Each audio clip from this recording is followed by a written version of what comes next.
I'm going to my daughter's tea party at 4. Good. Do you do stuff like that very often? I try to go to most of her school stuff. Um, yeah, Your daughter's school has a tea party? apparently. Well, so the part that I don't do is like keep track of the all of the Mhm. emails that come from school. So that part my wife does. But Yeah. the part that I do is show up for a part of it. Yeah, exactly. Like I didn't know I was supposed to be at this thing in 40 minutes until yesterday. So anyway, that's that's the problem. But yeah. It- That's funny. That's funny. Should we talk about the lens launch and what you yeah. learned from it? That feels like a fun thing to talk about. Okay. I mean, launch I think went good. We had like numeral upgrades on like within like the first few hours of launching it. And amongst current customers, like the plan expansion was anywhere from 50 to like 400% increase in like their bill, which is really cool. So that all went pretty good. In terms of like learnings retrospectively post launch of Lens, we combined it with a bunch of other things, which I will never do again. The main one being a brand new website. Um, I definitely am a bit like perfectionist with a bunch of stuff. I always have to force myself to like get this out. And I felt that the more stuff that I would stack onto needing to be done before we got it out, the more willing I was to stack something else onto it again. That being said, I feel very good now that like I like our new website, I like the product, I like our pricing, but it was one of these things that added like multi layers of complexity even when thinking about how do we handle demos coming in even though there's new pricing coming and just like all of this stuff. It's all out, which is good, and now it's kind of just like still down to continuing to execute and go to market with a new product, which um, I think everybody always thinks that like launches are like when businesses are made, but like realistically, the launches mean nothing most like 99% of the time. And if a Yeah. launch makes your business, you're probably in trouble. So Yeah, um, totally. Because it'll fade it too, like very yeah, quickly. Yeah, yeah, yeah. The That's interesting that you said like stacking things was not a good idea. By the way, we've unfortunately learned this lesson a bunch of times too. But the main company that I think of is Google when you say that, because Google announced so many things, and I feel like the only two things that I remember are AI mode and VO3. Like I literally could not tell you what else they launched, which is crazy. I actually didn't know they launched anything else because I didn't pay attention to it. And those are the headlines I saw. So Did you guys see Robert's tweet? I have to show you this. Look at this. This algo, bro. And I don't know, something about AI agents, and then right underneath it, finally I can cancel motion. Oh, I saw this and I had tears in my eyes, guys. This is so funny. yeah, Rob is the meme lord of all meme lords. So yeah, it's Dude, that's beast. That's beast. one thing I'd be really curious about, Zach, is just like, from your seat as founder, CEO and stuff, how do you think about products? Like what products to build, when to launch, what to prioritize, all that? Because I think this is actually like one of the things that I do think makes SaaS different from like all of us are serving e-commerce businesses is that like a hero product is never good enough. It never lasts. Like inevitably people always want something more. And I think that's true of all businesses, but like, Athletic Greens, for instance, you can sell the same product day in and day out, years at a time, and somebody will continue to pay for it. And from where we sit and what we do, like that's never enough. Like 6 months after somebody signs up for your product, they want something new and improved usually. So I think I'd be curious to just like hear what your process is and how you think about that. Cause I think it's something, all of us are yeah. thinking about. So like when I was always in the lane of like, I want to build the best version of something and not like the everything product. I think that like our sort of like market has shifted in a way in which there just isn't like a lot of appetite for that, if that makes sense. I think it's especially with like the number of companies being agencies that we serve, they're like very price conscious. I mean, and I think there's a world in which we could have continued down the path that we were on, never touching analytics and like expanding TAM. But that also doesn't get rid of the fact that there's also a lot of like expansion that can exist within inside of our current customer base. Another reason why I decided to do it is that I felt that the people who were the incumbents weren't executing well. If I was under the belief that they were doing it really, really well, I would have never done it because I was just like, there's no need to do that. I generally don't like Me Too products. And so there was like a few features of just like executionary elements in which I was like, not only should we build this because of like business outcomes, but like we should build this because it should be built this way. And so that was like the trigger for me to be like, okay, I think this is like a meaningful thing for me to do now. Another thing I'll say too is like, I was not excited to like even like really build this product. Like I inherently am like a super creative person and like analytics isn't exciting to me. But inherently, like that contrast made it exciting as well. Like I found like a lot of joy in being like, how would you think about this? And I think we ended up coming out with like a really good product. So yeah, it's been good. And like people have been like really enjoying it so far. The thing that I'm super excited about, we like silently launched it, was just like an open beta to our API as well. So we have over 100 companies now using our API. And so the thing I'm like super excited about is that because it's more attached to like our core product. What does the API do?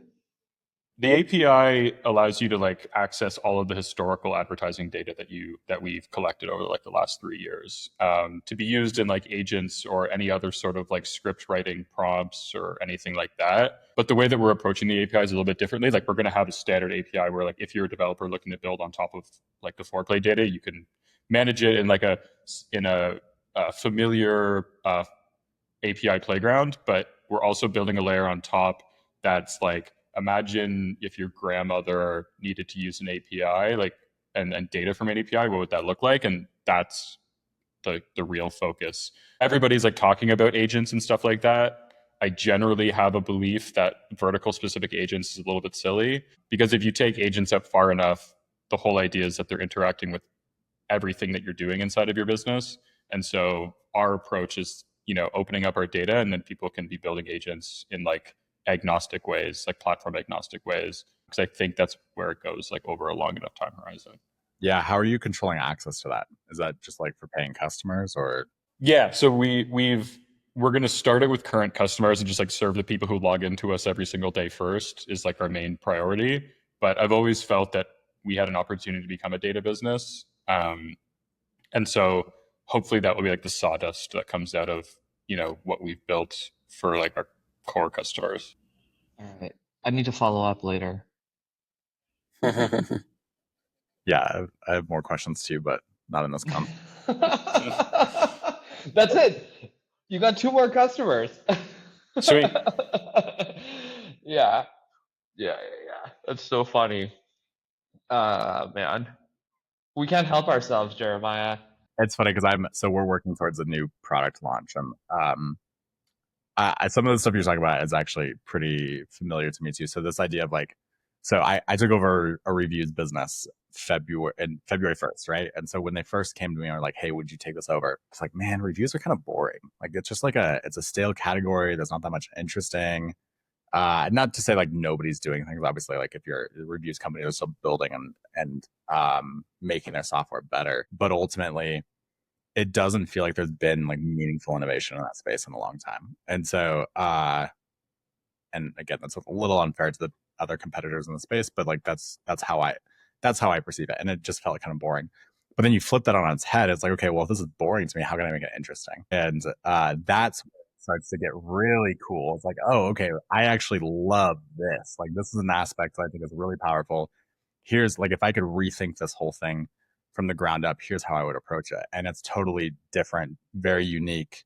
not so different that people wouldn't recognize it, right? Like that's not what we're after, but just trying to like reframe it into a way that becomes more interesting. So when you talk about the analytics, like I actually think that that's one of the things that is really important. I suppose in any sort of business, right? But especially in software, like how do you bring your unique vantage point to a specific problem and solution set and actually make it something that's interesting for customers? Because obviously, especially when you have a market with a really big TAM, you're never going to sell to everybody. You just have to sell to the people that also buy into that vision and that viewpoint. I think reframing is like the number one skill in like success in all areas of life, whether it's like negative things or positive things, or just like figuring out how to like figure out, like take the chapter that you're in at any given time and then frame it so that the outcome is like the best possible for yourself. I think it's like the number one like skill set. It's just like, all right, this is the game, reframe, and then it's opportunity. So Did you see new customers sign up, Zach, or was it mostly existing customer upgrades so far? we had a decent amount of new customers sign up. We're like also free trial 7 days. So seeing the trickle in will probably be 7. I actually like our actual conversion moment happens 24 days after free trial sign up, even though it locks after 7 days. So actually triggering that or measuring that will be interesting. And then also with this product too, it is a bit more, there's more of a chance that it needs some hand holding. I wouldn't say it was like a blow up of new free trial customers, but we were already doing like a couple hundred a day. So it's like, it fluctuates a lot. And so it's not more than we've ever had. But it was like a 80th percentile day. Got it. Okay, got it. Yeah, I'm just wondering, like, how much of this space do you see like switching behavior, like the tweet that Jack brought up, basically? Like one of the things that I think we've talked about this before, but like the single best thing about surveying this market is that people are highly likely to try something new. Like the Yeah. desire for trial or the desire for switch is like very high. Yeah. Like in no other category, basically. And so I'm just wondering if that's something that you saw with this. I wouldn't say that's ever like my goal to do sort of like anything. It was more of like, how can we add more value and have higher plans with more value? Like that was like the number one objective. The secondary objective was like these value buyers, you know, in some churn surveys, we're going to other tools because they're like, oh, like we're consolidating tools. And we like using Foreplay for research, but it didn't have this. And so like we're just consolidating. So it's like also a bit of like a churn plug. Like the one thing I'm super confident in is that I think we're really good at building good experience for people from like a software point of view. And so no one's usually ever churning off of Foreplay because they don't like the product. And it wasn't like it was like a massive churn reason that they were consolidating tools, but it was one that we saw. And so to plug a bit of churn, but then also increase our ACV at the same time seemed like a meaningful thing to do. And yeah. There's also a problem like in this market, and that is that marketing people are really, really creative people, and they've just been asked to make financial decisions for the brands that they're working with, unless it's like a brand that's quite large. And even then, sometimes it's the marketing people, the creative people making financial decisions. So the brand will say, how much should we spend? And the person working in the marketing team who's doing lots of awesome, really awesome creative stuff is just kind of like licking their thumb and putting it to the wind and going, oh, we'll spend more because ROAS is up, right? So anything we can do to offset that pain and get people back to doing the creative thing, I think is a net good for the brands that we work with. That's sweet. That's sweet. It's fun. Product launches are fun. Yeah, we do a bunch because we're sales led. Like the way we do it is very different than the way you guys do it. We like use our CSMs to like see adoption with like 5 to 10 customers first, understand what the patterns are, understand what it's useful for, what it's not useful for. Then we go to the next set. Then you know what I mean? Because like we like literally talk to all of our customers all the time, like a human to human. In some ways we can iterate quickly, in some ways it's slower, right? Because it's not like we have just like a knob that we can turn on across massive scale and like see what the attach rate is. We actually have to like sell every new product that we add or every new feature that we add. So it's like quite different.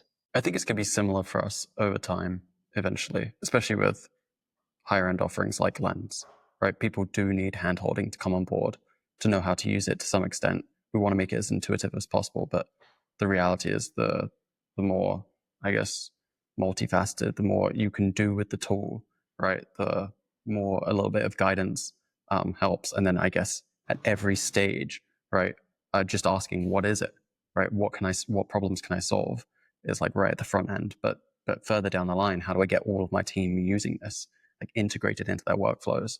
So I think over time, it's probably inevitable for us that we have, a much more of a sales-led motion with Lens. Really? Yeah, for sure. I mean, like, think about it, right? You maybe have never used a creative analytics tool before, right? And you see Lens, you see it, you see all the nice No, I totally get it. I don't know why. I just assumed from like our convo a few weeks ago that like you love PLG. I 100% do. If we could avoid primary sales led 100%, like okay. yeah. No, this is the inevitable path of all SaaS, is that you end up in a sales-led enterprise, basically,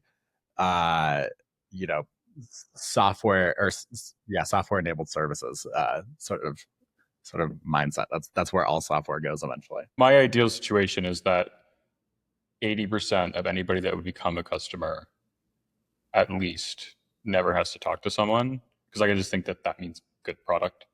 And like good communication, because what happens for us now is that the complexity actually isn't really product, it's almost just like planned decision making as well.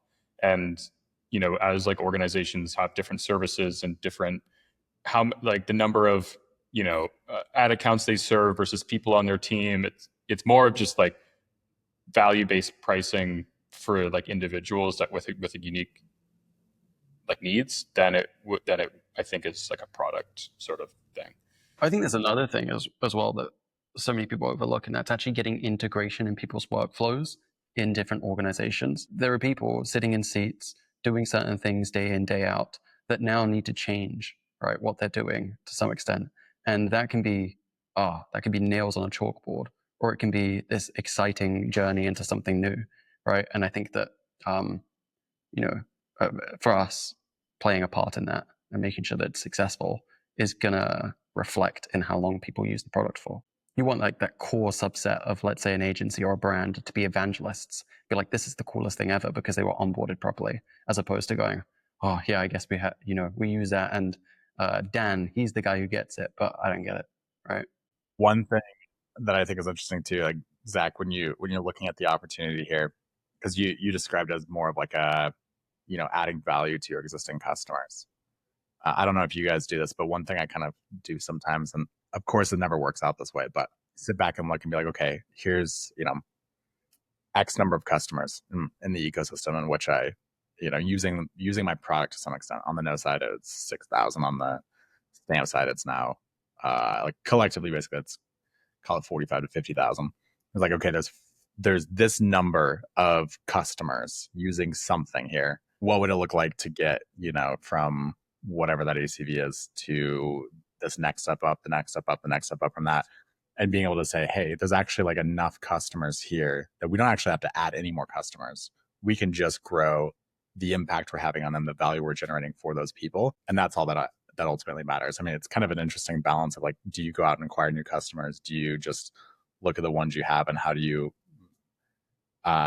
expand it's not really TAM at that point, but it's just like, the opportunity within your existing customer base. And it's kind of like it's a fun mental exercise. And I wish like the math, like the math you can do in your head is always really easy to be like, oh yeah, I could quadruple the business just by doing this. It never actually works, but it's a exercise at least to think of like, hey, there's actually a massive potential here. We could just unlock this thing. I have never felt that way, mostly because of how unsuccessful I've been at doing that. Because I feel like product attach is like way harder than most people like give credit for, because like there are so many things that you need to like convince someone of when you do like a new product attach that actually has a price associated with it. But I've felt a different thing, which I don't know is true at 50,000 customers, but the thing that I have always felt is just every year I need one customer to bring another customer onto the platform on average. And that should be like someone's job or a team's job. And if that is all they do, is they just think very hard about how do I get every customer to bring one new customer every year, dude, you're gonna compound this thing like nobody's business. That's actually an interesting thought exercise because it's actually like very reasonable, you know? Yeah, it's like you somehow have to find the point in time during the year where that customer is able, likely, and willing to connect you to one customer who is likely to say yes. Like, this does not seem that hard. Have you ever read the book, The Referral Engine? No, but It's now I really will. good. Yeah, it's really good. I read it when I had a service-based business, and it's like one of these books that says everything that you know is to be true, almost like what you had just said. But like you almost need to like just read it in black and white to be like, yeah, we should do this, we should do that, and it just like reminded me that I should reread that book because I remember when I implemented a lot of the stuff from it on the service-based business, I was like, this is so simple. I remember it like completely transforming my service-based business, where it was almost like every other customer was like bringing something new, and it was just has like scripts for emails inside of it and stuff like that. You should at some point be able to double your business every year based entirely on like the simple like one-to-one.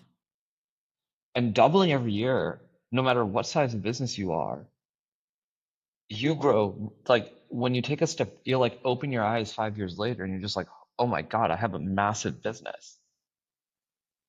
If you can like create a real like program and like have a team that just like that is all they think about is like, how do I get every customer to bring another customer once a year? I hear what you're saying. You're saying every single customer bring another customer. Yeah. That's nice. Yeah, like that's what it has to. I mean, look, obviously, some are going to bring 100, some are going to bring 0. Right. If you start with the objective of I need every 1 in 10 customers to bring 10 customers, the problem is the actions you will take will be very different than if you start with the objective of I need every customer to refer once a year, right? Like the ideas that you come up with will be substantially different based on how you frame the problem. Yeah, good shout here. Yeah, I think there's a through line there between, expanding through your active customer base by, solving problems for that customer base more, right? And then expanding through new product to new markets. And that's that you have to serve your customer well. None of your customers are going to refer you to another customer if they're not enjoying the product that they're getting from you. It's not solving the problem for them. Totally. But guess what happens if you have a team whose job it is to get that referral? They're going to complain about your product. They're going to complain about your CS team. They're going to complain about your sales team. Like this team will make you have such like violent product market fit because their objective is to get every customer to refer another customer. Like the design is actually intentional to Mhm. like cause all of this forcing pressure inside of the organization. Yeah. It's making me think a lot. Like one person full time on this, they could probably like reach out to like 20 to 50 customers a day, like very manually, like purposefully manually. And they could get this done in a year of just like one-to-one, like actual outreach. And it's like, that could literally be someone's full-time job. And if they were to achieve that, it would make like the full-time salary be nothing. Yeah, because whatever your revenue is, if you could double it in a year and then double it the year out, even if you got 3 years of doubling, From one channel too. Like that yeah, takes from out one, all of the normal. yeah. By the way, like all the other stuff you're doing is still happening, right? This person is just sitting there, and like what's going to end up happening if this person is any good is they're going to be like, guys, like 90% of the time, it's when I ask at the end of week 6 or in this particular moment that the probability that I get a referral is like 85%. All I want to do is get the customer to that moment. And then they'll talk to your onboarding team or your onboarding product team or whatever it is and be like, I don't care. Like, we need this thing to happen because the probability that that person gives us a referral in that moment is so sky high that we will just continue to double the business for free. The forcing function of having only a singular objective that is that objective is just, I mean, like, obviously, I'm trying to figure out how to hire someone to do this or how to get someone to do this. Like, most businesses should do this. And this is like but the problem is it doesn't live in anyone's org. It doesn't live in your marketing team's org. It doesn't live in your sales team's job. It doesn't live in your CS's team job, because none of these people are targeted with like that kind of objective. It's like all about the art of creating the moment or finding the moment, whichever one, that makes someone want to do that action, given that they like you enough that they will want to do the action in that moment. Because tomorrow they may not like you. I just thought of like a weird anecdote that happened in my life. And I think I don't know if you need to build these types of systems into it, but I had a friend who went to a shaman and did DMT. And the way that the shaman works is that the way he calls it, he keeps, what does he call it? He keeps the container. He's like, the way I keep the container pure is I only work with people through referral, and each person only gets one referral. And so we like created this level of like scarcity, and so essentially this friend that did it, he was like, hey man, I did this experience. I think you would really benefit from this. And I only get one referral, and I'm like using it on you. And so like, feel free to use it if you want. If you don't, like, let me know and I'm going to refer someone else. And I was like, I was mildly interested in it, but at the time I had done no psychedelics, and I looked at it as like an opportunity of like, this is like meant for me. There was scarcity. Like I will never get this experience again if I say no. And so I did it. And so it was like, now I'm thinking is like, dude, that's such a good mechanic. That shaman must be like a marketer. yeah. But the best, here's the best part. There's no price. It's pay what you want after the experience. And yeah. And I gave him like a couple $1,000 because like that was incredible. And like got my referral, gave it to someone else, and like whatever. And so like now I'm thinking is like, if I were to build this program, how do you build in that like one-to-one scarcity where the person really thinks about who is the best fit? Who's the best fit? I want to gift this to someone that they feel value. And like in our like case, it's like probably some sort of discount or like, I don't know what the fuck you do, whatever. No, dude. By the way, any SaaS business, okay, that has any kind of reasonable retention will happily pay 3 months of revenue to acquire a customer. Okay. And probably you'll pay more like 6 months, because most of the time you're talking about like a 1 to 3 year retention window. And so you give 3 months to the referring person and you give 3 months to the referee, and you say, hey, you only get one and every year, because you need a referral every year, right? Right. And yeah, it's essentially like the biggest affiliate deal you could possibly have, and it can't be gamified because they only get one. And yeah, that's actually like really good. Like really good. All right, I know what I'm doing this weekend. Oh my God. Yeah, see, you can just do this because you can just like do it through your product. I wonder if I can just do it through our product too, versus like implement it through our CS team. Because if I can do it through our product, I know how to get it done in like, in a weekend. But otherwise, I don't know how to get it done in a weekend. I like the approach of do it with everything. Do it with the marketing side, do it with the product, do it with the people, right? Do it with your existing customer base. I really like the approach of just like set it loose and see what really, really sticks, right? I mean, I'm not sure what it would look like in your product, but why not, right? If it's going to serve your customers and they're going to engage with it, it's going to be, a good experience for them, have it in the product as well. But then if there's somebody, like you said before, with the affiliate manager, whose only job is to make this happen, surely they would probably be pretty competent in that position as well. My only fear with doing this in like a product-led type of way is that you would be surprised with like a PLG product how much fraud goes on in affiliate programs. Like, because initially I was like, oh, this is what we'll do. We'll say the first person that you refer to Foreplay, you get $300, they get $300. Credit. Oh, of credit. Okay, that's better. No, because you want it applied towards the product. So there is no, like, even if they defraud you, you could just say like, hey, this was not a real customer. And then you can just remove the credit. Like no money is being transferred. Yeah. the first person you refer unlocks 3 months free, and then from there, then you just have your normal affiliate. It like converts over. It's interesting. I've been thinking about this a lot, whether it comes to SaaS or it comes to the e-commerce brands that we're serving, and or it comes to the dynamics of a team. Just bringing solution to a problem is as quickly as possible and as effectively as possible is probably the best use of time.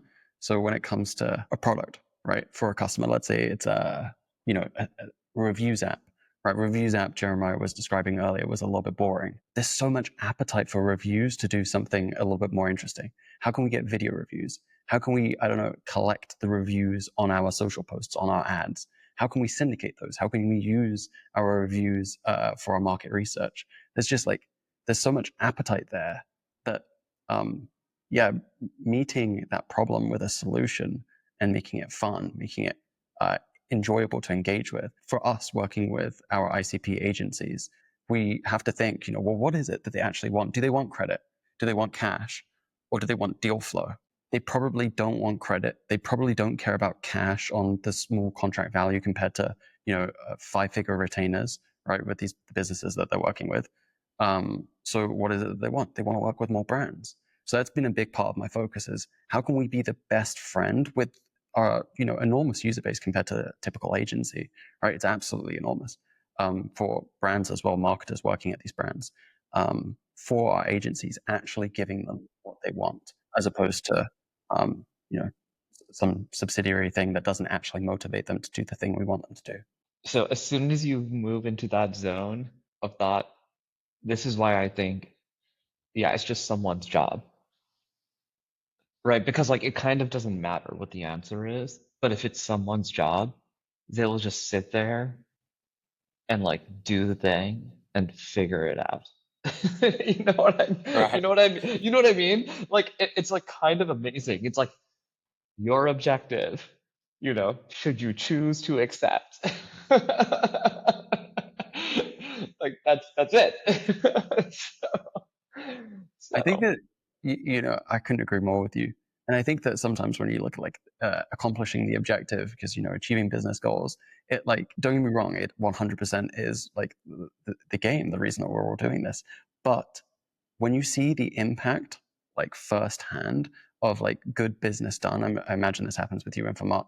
A brand refers a brand, agency refers an agency, and they've just achieved this massive unlock in their business. They've achieved an entirely new service that they can charge for. They've moved through revenue ranges. Man, totally. That piece, separate from it being a great testimonial to use in your marketing, it's just, it's very fulfilling, right?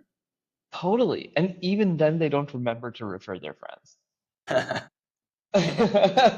You know what I mean? Dude, there are companies right now, okay, because we have started to experiment with a self-serve offering. There are businesses that I kid you not have gone from sub 100K a month to north of 500,000 a month in 3 months. Okay, these people's lives have changed, right? Because it's gone from a side hustle to this is real income. But it turns out people have other stuff to do.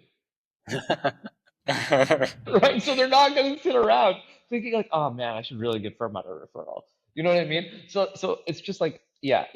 So anyways, I hear what you're saying and I agree with you and I totally get it. I just think there is something about the mechanics here that actually matter more than we give credit to. I don't know how this shaman figured this thing out of you can give it to only one person, but and then to only ask for pay what you want at the end. But this is Jedi level marketing. Yeah. You know what I mean? I guess that's why it's a shaman, hey? Yeah. Zach can't even tell us who it is. You know what I mean? He's only allowed to refer what? Yeah. But what I can tell you is the biggest meme about it is that his name is Chad.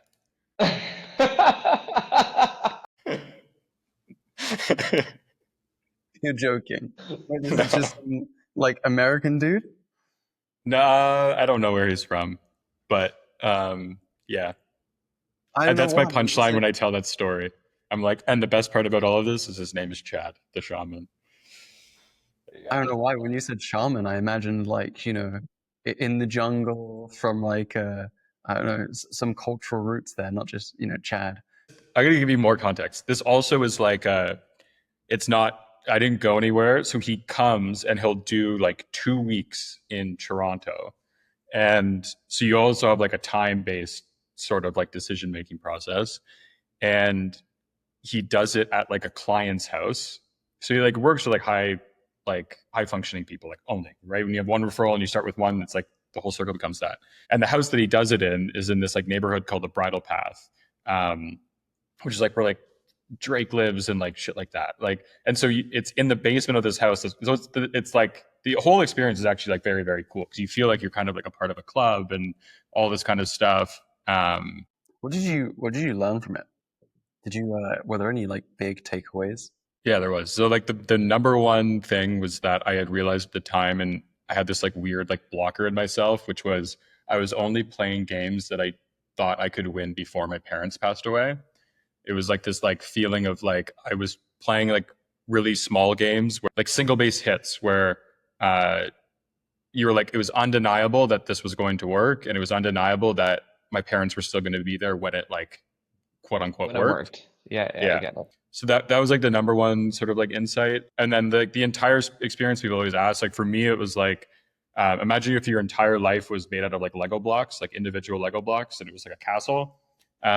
Essentially what happened was like my entire life just became Lego pieces again. And then I got to like watch it get rebuilt in front of me. And so like I knew why that room was there, or like I saw kind of like into rooms that I didn't know. It was like, oh, up that staircase and stuff like that. Like that's like my best rendition of like what the experience was just like a really good candid look at like my life and like why it looks the way it does on like a Lego piece by Lego piece level. But I will say like after doing it, my feeling is I don't need to do that again. So that's totally fair. Yeah, so I went to this conference yesterday. This guy hosts this conference called the Storm King Conference. His name is Stan Rosenberg. Do you know him by any chance? Do you know Stan? He's like the previous VP of sales at Wonderkind. So like he knows a bunch of people in the e-com world. Anyway, so it's a bunch of like merchants and then a bunch of vendors, right? And it's a smaller setting. So it is like a very high trust setting, basically. And while it was nowhere near this deep, the dichotomy between that conference and like, I mean, Shop Talk as an extreme, right, could not be greater, right? And I actually think something that I've learned is people want spaces where they can be more vulnerable and feel like it is like a high trust situation, even when there are commercial transactions involved, right? Like they want to be in those kinds of spaces. They want to be able to have those types of conversations. One of the sessions that I sat in was just like a leadership session, basically. You could tell like initially people were sort of like answering the questions a little bit surface, and then it got like deeper and deeper very fast. It was like a 45-minute session. And I think that there's this interesting dynamic of, for like generally for high achievers, the total number of places where you can talk about things like that at that level is actually very small. And usually it is not with the people with whom you work. So the one unique thing about this conference was that there was like, generally there was like one person from each company, right? And so no one was sort of like looking around seeing if their colleague was there. But that's like not, I mean, that's like the opposite of Shop Talk, right? Shop Talk, like you come in like I don't know, like a posse of 10 or something like that. Your conversation just reminded me of that experience that I had yesterday. cool. Was it like a multi-day thing, or it's just like a one day in out? Nice. It was literally just one day. Yeah, it was one day in New York yesterday. Shopify Editions is happening here. So I went, yes, I didn't go to like 2 editions. I went to some like the surrounding events and stuff like that. And what that reminded me of is just like how much of a circle jerk this entire industry is. Like, it was just like, Oh my God. it's just like so single paths. Like, I feel like I met about 500 people that have like a post-purchase upsell app. And I thought it would be the same one, but it never was. What is really cool, I will say, is like Shopify has built a really solid developer community. I think we've like talked a little bit on this podcast about Shopify and like the way they're treating like their app store and their developers and stuff like that. and like there's obviously negatives and stuff to get to a certain scale, but then going and seeing like they're also doing like a lot of stuff like really like right when it comes to Totally. Yeah. yeah like probably like I'm trying to think of like a better developer community, not that I'm a part of a ton, but it's like it's community wise I think it's like really they're doing a lot of things right. I think the only better developer communities are like the large open source projects, right? Like Next.js or yeah, like that's the only thing that even comes close. But yeah, I think Shopify has like clearly done an exceptional job, and everybody knows each other. Like that's not a mistake either, right? Like these things don't just like happen for free. I'm on jury duty notice next week, which is like ridiculous. Yeah. It's like weirdly one of my dreams to be on jury duty, even though I've never, even like I know it's not going to be what I expect it to be. I just like if I ever get called for jury duty, like I want a juicy one, you know, like a televised jury duty would be awesome. Oh my god, dude, that sounds horrible. It would just crush your life. You know that, right? Yeah, no, but I just look at it as like an experience, you know, like ideally it would happen when I was like retired or something, but I would just love to be like part of like a historical case, you know? I just think it'd be cool. Yeah. Right now, if that happened to me, I would be so mad. I would just be like, oh my God. Like the probability, yeah, the way that would impact everything would be ridiculous. But we'll see. I mean, it's actually very hard to get picked in a jury. You know that, right? They like call like hundreds of people, and then there are 12 people who are on the jury. So yeah, I've never even been called. So you've got something on your whiteboard behind you. It says focus and something, and then say no. Right? I can't think of anything worse than getting called for jury duty and being expected to do something that I don't want to do and having no choice about it. No, thank you. No, thank you. I'm going to say no. All right. You're not allowed to say no. I have. Man, jury duty. Hey, what happens if you get stuck?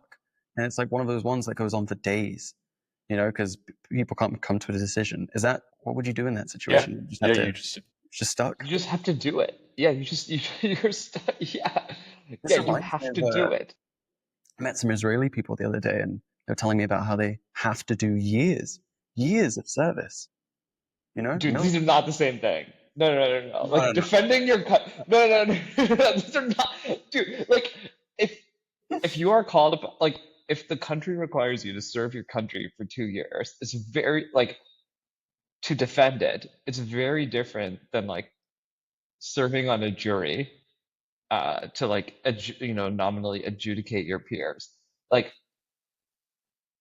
one is like defense from the outsiders, and then the other one is litigating on the insiders. Like it is way easier to inspire people to defend from outside forces than it is to get people to litigate internal dynamics, right? Who needs inspiration? You're doing it anyway.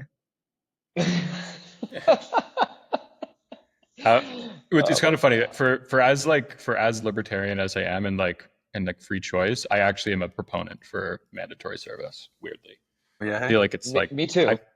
Yeah, but like everything else, I'm like, you should be able to do whatever the fuck you want. You can't tell me what to do. There's like a part of me that feels like mandatory service, like at a very specific age, would be net positive for a country. I think a service year is just a good idea. You know, like, yeah, I'm generally a fan. All right, that's where we wrap it up. All right.